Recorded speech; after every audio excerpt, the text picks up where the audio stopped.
ഇവിടെ കോഴിക്കോട് ഒരു നേരം പോക്കുണ്ടായി, ഈ കോഴിക്കോട് തന്നെ. ഇവിടെ ആളില്ല അതിൻ്റെ, ചില മാസമൊക്കെ വരലുണ്ട് അതിൻ്റെ ആൾക്കാർ ഇവിടെ.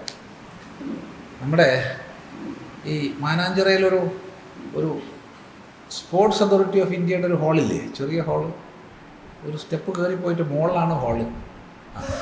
അപ്പോൾ അവിടെ നമ്മളൊരു പരിപാടിക്ക് പോയതായിരുന്നു. പോയി അപ്പോൾ ഉണ്ട് ചിദാനന്ദ സ്വാമിയുടെ ഒരു ഫോട്ടോ ഉണ്ട്, ഒരു ചുമരിലൊരു ബോർഡ് എഴുതി വെച്ചത്, അതിലുണ്ട് ജഗദ്ഗുരു സ്വാമി ചിദാനന്ദപുരി. അടിയിൽ കസേരയൊക്കെ തെറ്റില്ല. ഞാനത് നോക്കി, അതിൽ സന്തോഷമായി, ഞാനാണ് ജഗദ്ഗുരു ആയല്ലോ എന്നൊരു സന്തോഷം. ഞാൻ സംഘാടനം അവിടെ ക്ഷണിച്ച ആളെ പറഞ്ഞു, അതൊന്ന് എടുത്ത് മാറ്റിയേക്കണം. സ്വാമി അതെങ്ങനെ എടുത്ത് മാറ്റണം? ഞാൻ ഗ്രാമഗുരു പോലും ആയിട്ടില്ല, പിന്നെ എങ്ങനെ ജഗദ്ഗുരു ആവുക? ഞാൻ പല സ്ഥലങ്ങളിൽ ലോകം മുഴുവൻ പ്രവർത്തിക്കുന്നുണ്ട്. ലോകത്തിൽ മുഴുവനൊന്നുമില്ല, പല രാജ്യങ്ങളിലും പലയിടത്തും പ്രവർത്തിക്കുന്നുണ്ട്. കേരളത്തിൽ ഉടനീളം പോയിട്ടുണ്ട്. കേരളത്തിൽ നമ്മൾ പോകാത്ത ഗ്രാമം കുറവായിരിക്കും, ഉണ്ടാവില്ല. പക്ഷേ അതിൻ്റെയൊക്കെ പ്രവർത്തന കേന്ദ്രം കൊളത്തൂരാണ്.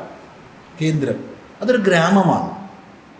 ആ കൊളത്തൂരിലത്തെ 100 പേരും ഈ ഗുരുവിൻ്റെ ശിഷ്യന്മാരാ ആണോ? അല്ല, സത്യമാണ്. അവിടെ ചെറിയൊരു വിഭാഗമാണ്. ഭൂരിഭാഗം പേർക്ക് സ്വാമിയോട് ഇഷ്ടമാണ്. എല്ലാം കൈയോട് കാണിക്കും, ലോഹ്യം പറയും, കാലോട് കാണിക്കും, ഒക്കെ കാണിക്കും. എല്ലാവർക്കും സ്നേഹമാണ്, അതിലൊന്നും വിരോധമില്ല. പക്ഷെ എല്ലാവരുടെയും ഗുരുവാ? അല്ല, ഒരിക്കലും അല്ല. അപ്പോൾ ഒരു ജഗത്തിൽ, ഒരു ഗ്രാമത്തിൽ പോലും ഗുരുവായിട്ടില്ലാത്ത ഞാൻ എങ്ങനെയുള്ള ജഗദ്ഗുരു എന്ന് ബോർഡ് വെക്കുക? അല്ല സ്വാമി, അത് സ്വാമിയൊക്കെ വരും, എടുത്തു മാറ്റിയാലേ ഞാൻ എൻ്റെ താഴെ ഇരിക്കും. സ്വാമി അവിടെ നിന്ന് എടുക്കാനൊക്കെ പ്രയാസമുണ്ട്. പ്രയാസമുള്ള വസ്തു വെക്കരുതല്ലോ. നമ്മൾ എടുത്തു മാറ്റാൻ പ്രയാസമുള്ളത് വെക്കാമോ? എന്നാൽ ഒരു കാര്യം ചെയ്യുള്ളൂ, കസേര അപ്പുറത്തേക്ക് എടുത്ത് വെച്ചോളൂ, അവിടെ ഇരിക്കാം, അതവിടെ നോട്ടെ. സ്വാമി സൗണ്ട് സിസ്റ്റം ഒക്കെ എന്നാൽ പിന്നെ എടുക്കണം, രണ്ടിലൊന്ന്. എന്തിനാണ് നിഷ്കർഷിക്കണമെന്ന് ഞാൻ നിങ്ങളോട് പറഞ്ഞു. നിങ്ങളോടുള്ള വിരോധം കൊണ്ടല്ല, നിങ്ങൾ തെറ്റിദ്ധരിക്കരുത്. കാരണം ഇതെന്തായാലും ആൾക്കാർ വന്ന് ഫോട്ടോ എടുക്കും.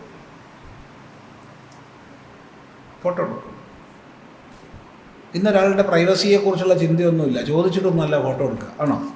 ചോദിച്ചിട്ടേ ഫോട്ടോ എടുക്കാൻ പാടുള്ളൂ, അല്ലാണ്ട് ഫോട്ടോ എടുക്കാൻ പാടില്ല ആരുടെയും. പക്ഷെ അതൊന്നുമില്ല, വരും, എടുക്കും, പോകും. ഇത് പബ്ലിഷ് ചെയ്യും. അപ്പോൾ ഇത് കണ്ടിട്ടാണ് അടുത്ത സംഘാടകർ വിളിക്കുക. അവരെന്ത് വയ്ക്കും? ഇത് സ്വാമിക്ക് വലിയ ഇഷ്ടമാണെന്ന് വിചാരിച്ചിട്ട് അവർ ജഗദ്ഗുരു. മൂന്നാമത്തെ സ്ഥലത്തെത്തുമ്പോഴത്തേക്ക് വീണ്ടും അഖില ജഗദ്ഗുരു. ഓക്കെ, പിന്നെ ആരാവും ചിദാനന്ദപുരി സ്വാമി? പിടിച്ചാൽ കിട്ടുമോ? ഇപ്പം തന്നെ തലക്കനം നല്ലോണം ഉണ്ട്. ഇന്നിവിടെ സംസാരിക്കാൻ പറ്റുമെന്ന് തന്നെ വിചാരിച്ചതല്ല, അത്ര തലക്കനമുണ്ട്. മര്യാദയ്ക്ക് ഉറങ്ങാഞ്ഞിട്ടാ. അപ്പം അതുകൊണ്ട് അത് കുറച്ചും കൂടി കൂടിയാൽ എന്താവും? വിഷമാവില്ലേ? ഏതായാലും അവർ പാവങ്ങൾ വേഗം തന്നെ ഇവിടുന്ന് ഒരു ലേഡറൊക്കെ, അലൂമിനിയം ലേഡറൊക്കെ സംഘടിപ്പിച്ച് അതൊക്കെ എടുത്ത് മാറ്റി അതിന് ശേഷമേ നമ്മളവിടെ ഇരുന്നിട്ടുള്ളൂ. കാരണം കാണുമ്പോൾ ഒരു സുഖാന്തേ, ജഗദ്ഗുരു എന്നൊക്കെ പറഞ്ഞാൽ അത്രയ്ക്ക് വലുതായി അങ്ങനെ മാറി നിന്ന് കാണുന്നതല്ലേ നല്ലത്, അതിന് താഴെ ഇരിക്കണതൊക്കെ നല്ലതല്ലേ. തമാശ പറയാമെന്ന് വിചാരിക്കരുത്. ഇതിപ്പോൾ കോഴിക്കോടുണ്ടായ സംഭവം. ഇതൊക്കെ ഒപ്പിക്കുന്ന ആൾക്കാരും ഉണ്ടാവും. ഞാൻ ഇരിക്കുന്നതിൻ്റെ മുകളിൽ വെക്കണം കേട്ടോ എന്നൊക്കെ പറഞ്ഞ് ഒപ്പിക്കുന്ന ആൾക്കാരുണ്ടാവും. സന്തോഷവും നല്ലതാണ്, അതിൽ തെറ്റില്ല. എനിക്ക് പറ്റില്ല എന്നേ പറഞ്ഞിട്ടുള്ളൂ, തെറ്റ് പറഞ്ഞിട്ടില്ല. പ്രത്യേകം ശ്രദ്ധിക്കണം. ഏതെങ്കിലും ഒന്നിനെക്കുറിച്ച് ദോഷം പറഞ്ഞാൽ അത് ഞാൻ ചെയ്യില്ല എന്ന് പറഞ്ഞിട്ടില്ല. ഏതെങ്കിലും ഒന്നിനെക്കുറിച്ച് നല്ലത് പറഞ്ഞാൽ അതെനിക്ക് വേണമെന്നും പറഞ്ഞിട്ടില്ല. ശ്രദ്ധിച്ചോ പറഞ്ഞത്? ഭാഷ ശ്രദ്ധിച്ചോ? ഇല്ല. നമുക്ക് വയ്യാന്നേ പറഞ്ഞിട്ടുള്ളൂ, വേറൊരാൾ വയ്ക്കണേനെ എതിർക്കണില്ല. കാരണം യശേജനേ സാനി സ്വാഹ, യശോജനേ സാനി സ്വാഹ, ശ്രേയാൻ ഭസ്യസോ സാനി സ്വാഹ എന്നൊക്കെ വേദത്തിൽ മന്ത്രമുണ്ട്. എന്നെപ്പോലുള്ളവരിൽ ഏറ്റവും പ്രസിദ്ധനായി ഞാൻ തീരട്ടെ, ഈ ലോകത്തിൽ ഏറ്റവും പേരും പ്രശസ്തി എനിക്കുണ്ടാവട്ടെ. എന്തിനാ? അവിടെ വലിയൊരു ഉദ്ദേശ്യമുണ്ട്, തനിക്ക് പേരും പ്രശസ്തിക്കും വേണ്ടിയിട്ടല്ലാതെ. കാരണം പേരും പ്രശസ്തി ഉണ്ടായാലേ ശിഷ്യന്മാർ പഠിക്കാൻ വരൂ. അങ്ങനെ ശിഷ്യന്മാർ പഠിക്കാൻ വന്നാലേ ഈ വേദാന്ത ജ്ഞാനത്തെ നമുക്ക് ലോകത്തിൽ പ്രചരിപ്പിക്കാൻ പറ്റൂ.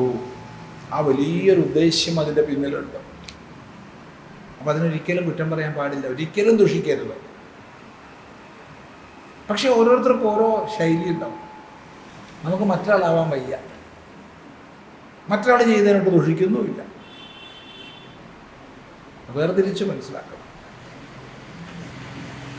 അതിൻ്റെ മഹിമ കാണുന്നു, ആദരിക്കുന്നു.